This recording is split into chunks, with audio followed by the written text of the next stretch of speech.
Hello friends, आज की इस वीडियो में देखेंगे फॉर्म 16 एंड 16A क्या होता है इन केस ऑफ टीडीएस। मतलब टीडीएस के केस में फॉर्म 16 क्या होता है और फॉर्म 16A क्या होता है। तो चलिए स्टार्ट करते हैं। पहले हम देखते हैं फॉर्म 16 क्या होता है। तो form 16 is an TDS certificate. Form 16 एक टीडीएस सर्टिफिकेट होता है विच इज इशूड बाय एक एम्प्लॉयर। जो किसके थ्रू इशू होता है? एम्प्लॉयर के थ्रू होता है। किसको इशू करता है एम्प्लॉयर? अपने कंपनी के एम्प्लॉय को इशू करता है। एंड इट कंटेंट्स, इसके अंदर the information you to prepare and file your ITR, मतलब इनकम टैक्स रिटर्न, जिसके अंदर कुछ इंफॉर्मेशन होती है जिसके बेस पे एम्प्लॉय अपनी ITR फाइल कर सकता है। तो हम देख लेते हैं कौन कौन सी इंफॉर्मेशन फॉर्म 16 के अंदर होती है जिसके बेस पे एम्प्लॉय अपनी ITR फाइल करता है। तो चलिए स्टार्ट करते हैं। फर्स्ट पॉइंट है employer must issue it every year on before 15 June of the next year. मतलब जो एम्प्लॉयर को फॉर्म 16 इशू करना होता है अपने एम्प्लॉय को, वो 15 जून से पहले या 15 जून तक करना होता है। अब यहाँ पर एक क्वेश्चन होता है 15 जून क्यों? क्योंकि जो टीडीएस की लास्ट क्वार्टर की जो ड्यू डेट होती है वो अपनी 31 मई होती है और प्रोविजन के अकॉर्डिंग आपको लास्ट क्वार्टर की डेट से 15 दिन के अंदर अंदर आपको फॉर्म 16 इशू करना होता है अपने एम्प्लॉय को। तो इसलिए यहाँ पर लास्ट क्वार्टर की डेट क्या होती है? 15 जून होती है। नेक्स्ट है form 16 issued on the TDS deducted on the salary. मतलब फॉर्म 16 जो इशू होता है वो किसके बेस पे इशू हो रहा है? TDS deducted on salary. मतलब जो एम्प्लॉयर ने सैलरी के ऊपर जो टीडीएस काटा है उसके लिए वो फॉर्म 16 इशू करेगा। अब यहाँ पर एक डाउट आता है कि कौन सी एम्प्लॉय की बात कर रहे हैं। तो गाइस दो टाइप के एम्प्लॉय होते हैं कंपनी के अंदर। एक जिनकी सैलरी टैक्सेबल होती है, एक जिनकी सैलरी टैक्सेबल नहीं होती है एज पर इनकम टैक्स।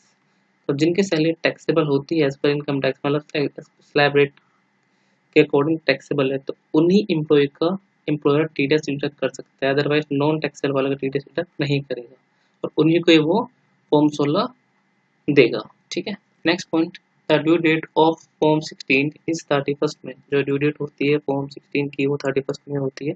31 में क्यों होती है मैं आपको पहले ही बता चुका हूँ। अब और कुछ पॉइंट देख लेते हैं फॉर्म 16 के बारे में। Form 16 is divided into two parts like part A part B. तो पार्ट ए के अंदर क्या होता है और पार्ट बी के अंदर क्या होता है, तो एक बार देख लेते हैं। Part A contain basic detail like name, address, PAN of the employer and employee, मतलब उसका नाम etcetera, PAN number, TAN number etcetera. ठीक है। Part A also content summary of tax deducted and deposit, मतलब कितना उसने टैक्स डिडक्ट करा है एम्प्लॉयर ने, कितना टैक्स डिपॉजिट कराया क्वार्टरली बेसिस पे, which is certified by employer, जो सर्टिफाइड होता है एम्प्लॉयर के through. Next part B content detail of salary of the breakup. इसके अंदर सैलरी का ब्रेकअप भी होता है। किसकी सैलरी ब्रेकअप? एम्प्लॉय की। कौन सी एम्प्लॉय की? जो टैक्सेबल वाले एम्प्लॉय थे। अब सैलरी के ब्रेकअप में क्या क्या होता है, जैसे कि कितने उसके परक्यूजिस्ट हैं, कितनी उसकी सैलरी है, बेसिक सैलरी है, ठीक है, कितना उसका एचआरए था, ठीक है, कितने अलाउंसेस लिए हैं उसने, ठीक है, etcetera.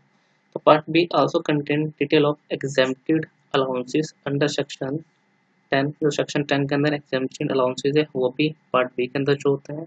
And deduction of the income tax chapter 6 के, बस 6A के अंदर डिडक्शन है, मतलब सेक्शन 80C से लेकर 80U तक जितनी भी डिडक्शन क्लेम करी है एम्प्लॉय ने तो वो भी फॉर्म 16 के अंदर शो होती है। ठीक है। तो ये तक हमारा था थ्योरेटिकल कंसेप्ट फॉर्म 16A के बारे में। अब एक बार हम देख लेते हैं कि फॉर्म 16A एक्चुअल में दिखता कैसे है। तो चलिए देखते हैं फॉर्म 16।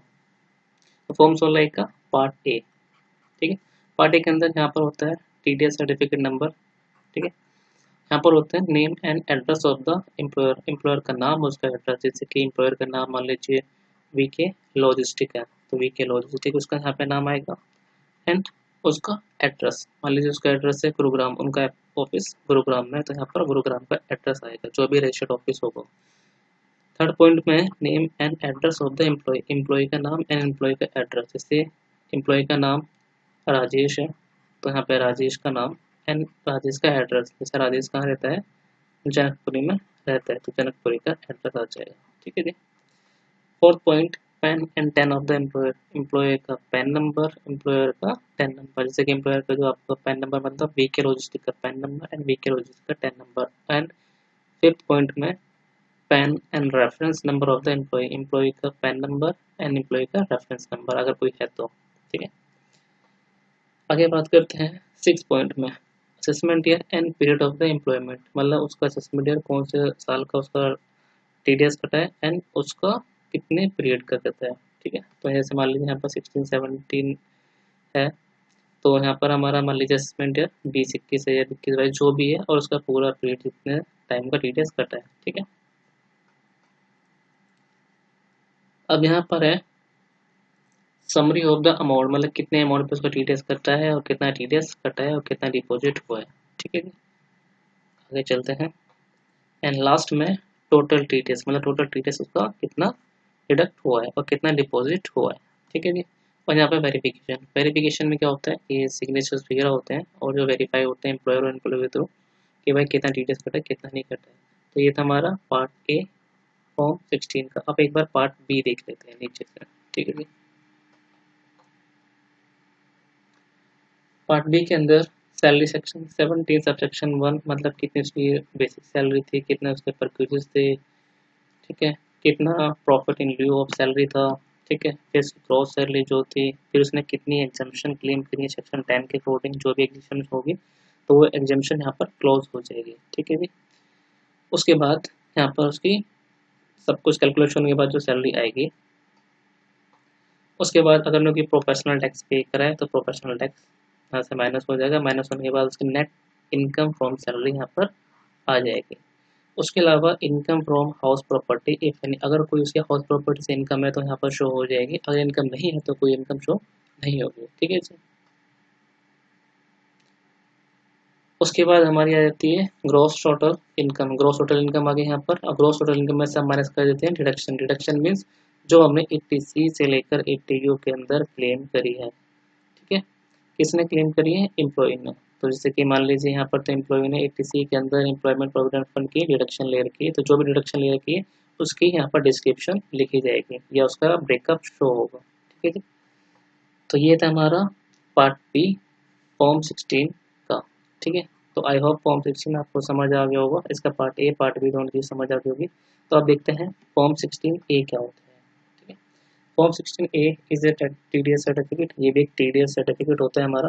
ठीक है, certified by the amount of the TDS deducted, कितना टीडीएस डिडक्ट हुआ है, कौन से नेचर की पेमेंट थी, एंड टीडीएस पेमेंट डिपॉजिट कितना हुआ है as per income tax.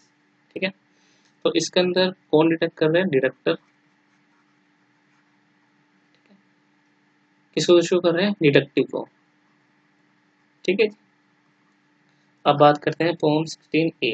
Form 16A issued on a quarterly basis, ये क्वार्टरली बेसिस पे फॉर्म 16A इशू होता है। It is issued by deductor, deductor द्वारा इशू होता है to deducting and 4 times in a year, और ये साल में 4 बार इशू होता है। और जो आपका फॉर्म 16 होता है वो आपका साल में सिर्फ एक बार इशू होता है, वो भी कब, 15 जून तक इशू होता है। ठीक है जी, लास्ट क्वार्टर में।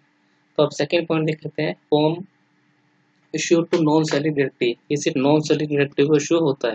ठीक है जी, अब नॉन सैलरी डायरेक्टिव कौन से होते हैं, जो सैलरी के वो नहीं होते उन्हें नॉन सैलरी डायरेक्टिव बोलते हैं।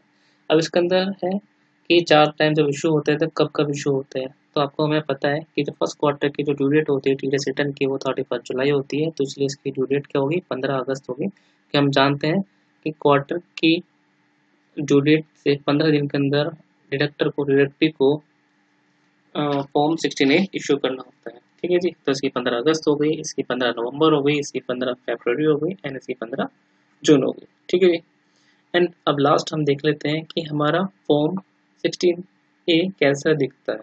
ठीक है, फॉर्म 16A, फॉर्म 16A के अंदर सेम जैसे फॉर्म 16 शो होता है। यहाँ पर हमारा सर्टिफिकेट नंबर, यहाँ पर name and address of deductor, जैसे कि मान लीजिए वीके लॉजिस्टिक का नाम, वीके लॉजिस्टिक मान लीजिए हमारा एक डिडक्टर है। ठीक है, वीके लॉजिस्टिक का एड्रेस मान लीजिए इसका एड्रेस गुरुग्राम में है, हेड ऑफिस।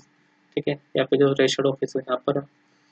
सेकंड में name and address of the deductee, जैसे मान लीजिए राजेश, राजेश का, राजेश एक डिडक्टी है, उनका एड्रेस जैसे कि वो जनकपुरी में रहते हैं या फिर जहाँ भी रहते हैं वो डिडक्टी के एड्रेस। ठीक है, नेक्स्ट है pan of the deductor, deductor का पैन नंबर, डिडक्टर का पैन नंबर, जैसे कि वीके लॉजिस्टिक यहाँ पर पैन नंबर आएगा, यहाँ पर वीके लॉजिस्टिक का पैन नंबर आएगा, एंड यहाँ पर pan of the deductee, deductee का पैन नंबर जो भी होगा। फिर असेसमेंट ईयर, कौन से असेसमेंट ईयर का टीडीएस डिडक्ट हुआ है और कौन से पीरियड का, मतलब कौन से क्वार्टर का डिडक्ट हुआ है। ठीक है जी। जैसे यहाँ पे जैसे में 17-18 तो आप मान लीजिए 20, 21, 22 जो भी जिसका भी आप टीडीएस फॉर्म 16 इशू कर रहे हैं। ठीक, 6 पॉइंट में समरी ऑफ द पेमेंट, यहाँ पर समरी की डिटेल जाती है कि कितने अमाउंट पर, जैसे कि इस अमाउंट पर इस सेक्शन के अंदर इस डेट को टीडीएस डिडक्ट हुआ है। ठीक है, एंड लास्ट में 7 पॉइंट में summary of the tax deducted at source in respect of deducting, कि कितना टोटल उसका टैक्स डिडक्ट हुआ है, जैसे कि थर्ड क्वार्टर में इतना टैक्स डिडक्ट हुआ है, उतना टैक्स डिपॉजिट हुआ है। तो ये था हमारा फॉर्म 16A। तो आई होप आपको फॉर्म 16A और फॉर्म 16 अच्छे से समझ आ गया होगा। तो चलिए अब आज के लिए इतना ही। तो thanks for watching, please like and subscribe MJ education. And अगर आपको ये वीडियोस डाउनलोड करनी है या फिर अगर आपको इसके अंदर जो नोट्स हैं वो डाउनलोड करने हैं तो इसका मैं लिंक आपको डिस्क्रिप्शन में दे दूँगा, वहाँ से जाकर डाउनलोड कर लेना। And for more videos related to taxation या फिर टीडीएस कंप्लीट कोर्स, तो उसके लिए आपको हम ये टीडीएस के पोर्शन कराएंगे। तो आप इसके लिए आई होप आपको अगर अच्छा लगा तो आप करना ज्वाइन। ठीक है, तो थैंक्स फॉर वॉचिंग अगेन।